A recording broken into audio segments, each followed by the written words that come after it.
Russian drone ആക്രമണത്തിനെതിരെ NATO നിസ്സഹായരായി മാറുന്നുവെന്ന റിപ്പോർട്ടുകൾ ഇപ്പോൾ പുറത്തു വരികയാണ്. പോളണ്ടിന്റെ ആകാശത്ത് റഷ്യൻ ഡ്രോണുകൾ പറന്നുയർന്നപ്പോൾ ഒരു കോളിളക്കം തന്നെ അവിടെ ഉണ്ടായി എന്നാണ് റിപ്പോർട്ടുകൾ സൂചിപ്പിക്കുന്നത്.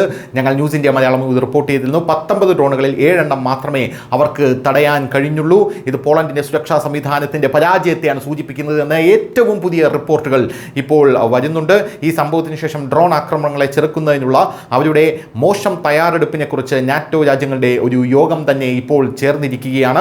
ഡ്രോൺ ആക്രമണങ്ങളെ ചെറുക്കാൻ നാറ്റോ അംഗരാജ്യങ്ങൾ വേണ്ടത്ര സജ്ജരല്ലെന്ന് നാറ്റോ സെക്രട്ടറി ജനറൽ മാർക്ക് റുട്ടെയും യൂറോപ്യൻ യൂണിയൻ അംബാസഡർമാരുടെ ഒരു യോഗത്തിലെ പ്രതിനിധികളും പറയുകയുണ്ടായി.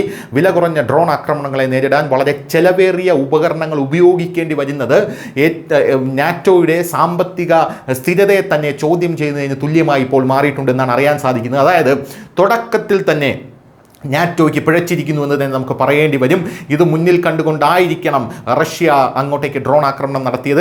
റഷ്യ പറയുന്നത് ഡ്രോൺ ആക്രമണം അങ്ങോട്ടേക്ക് നടത്തിയത് ഒരു കയ്യബദ്ധമാണ്, അല്ലെങ്കിൽ കൈതെറ്റിപ്പോയതാണ്, പോളണ്ടിൻ്റെ GPS ഡ്രോണുകളെ വഴിതിരിച്ചകത്തേക്ക് കയറ്റിയതാണെന്ന് പറയുന്നു. പക്ഷേ വിദഗ്ധർ പറയുന്നത് റഷ്യ കൃത്യമായി നിരീക്ഷിക്കുകയായിരുന്നു ഡ്രോണുകളെ തടയാൻ ഇവർക്ക് സാധിക്കുമോ എന്നുള്ളത്. ആ നിരീക്ഷണത്തിൽ റഷ്യ വിജയിച്ചിരിക്കുന്നു എന്നാണ് അറിയാൻ സാധിച്ചത്.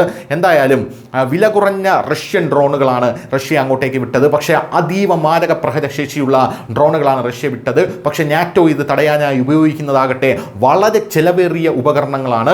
റഷ്യയുടെ ഈ ബുദ്ധിക്ക് മുന്നിൽ നാറ്റോയുടെ സാമ്പത്തിക സ്ഥിരത തന്നെ താറുമാറാകുന്ന ഒരു കാഴ്ചയാണ്. ഇനി ഭാവിയിൽ ഇത് തുടർന്നു കഴിഞ്ഞാൽ നാറ്റോ വലിയ അങ്കലാപ്പിലേക്ക് പോകുമെന്ന് അറിയാൻ സാധിക്കുന്നു.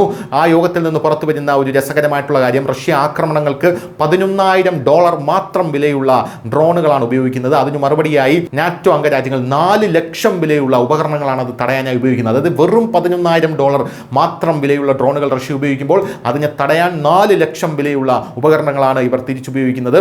എയർ ടു എയർ മിസൈലുകൾ ഈ നാറ്റോ അവിടെ കൊണ്ട് വിന്യസിക്കുന്നതിന് വമ്പൻ ചിലവുണ്ട്. ഡ്രോണുകളെ നേരിടാൻ F-35 യുദ്ധവിമാനങ്ങൾ, ഇറ്റാലിയൻ നിരീക്ഷണ വിമാനങ്ങൾ, ജർമ്മൻ പാട്രിയറ്റ് വ്യോമ പ്രതിരോധ സംവിധാനങ്ങൾ എന്നിവ വിന്യസിച്ചിരുന്നുവെങ്കിലും 19 റഷ്യൻ ഡ്രോണുകളിൽ 7 എണ്ണം മാത്രമേ തടയാൻ കഴിഞ്ഞുള്ളൂ എന്ന് ഒരു ഓസ്ട്രിയൻ പത്രവും ഇപ്പോൾ റിപ്പോർട്ട് ചെയ്യുന്നു. എന്തായാലും ഡ്രോൺ ആക്രമണങ്ങൾക്കെതിരായിട്ടുള്ള തങ്ങളുടെ പരാജയം നാറ്റോ ഇപ്പോൾ തുറന്ന് സമ്മതിച്ചിരിക്കുകയാണെന്നാണ് അറിയാൻ സാധിച്ചിരിക്കുന്നത്.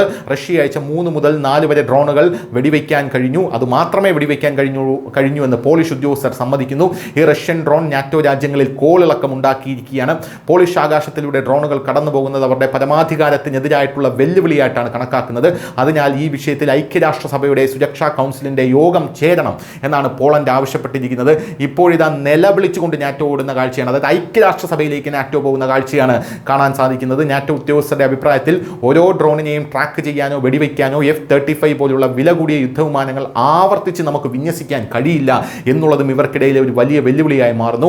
അതുകൊണ്ട് തന്നെ കൂടുതൽ ഫലപ്രദവും വില കുറഞ്ഞതുമായിട്ടുള്ള പരിഹാരങ്ങൾ വികസിപ്പിക്കുക തന്നെ വേണം റഷ്യയുടെ ഡ്രോണുകളെ തകർക്കാൻ എന്നാണ് ഇവർ പറയുന്നത്. പക്ഷേ അതിനിയും സമയമെടുക്കും. അതിനിടയിൽ ഒരു യുദ്ധം പൊട്ടിപ്പുറപ്പെട്ട് കഴിഞ്ഞാൽ നാറ്റോ വലിയ രീതിയിലുള്ള പ്രശ്നത്തിലേക്ക് പോകും. News desk, news India Malayalam.